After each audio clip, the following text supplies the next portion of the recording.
In this tutorial, I am going to show you how to hide videos in gallery on your Android phone.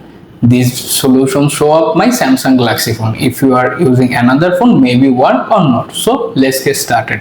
First, check your phone is updated to the latest One UI version. To do that, open the settings. After that, scroll all the way to very bottom. Look for the software update option. Click on them.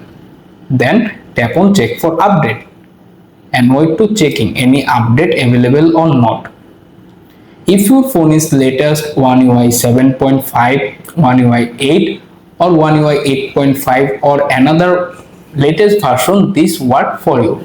After that, return to your home page, open gallery. Find the exact video if you want to hide. For example, this video I am hide them. So tap on hold it.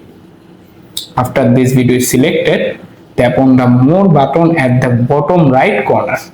Then choose move to private album. Then tap move button again.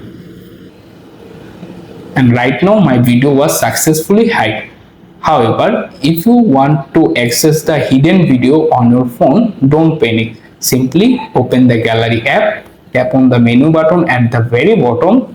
After that, choose private album option. Then verify to enter your phone screen password or press your finger lock. And boom, you can see the hidden videos listed there. That's it guys. Please subscribe.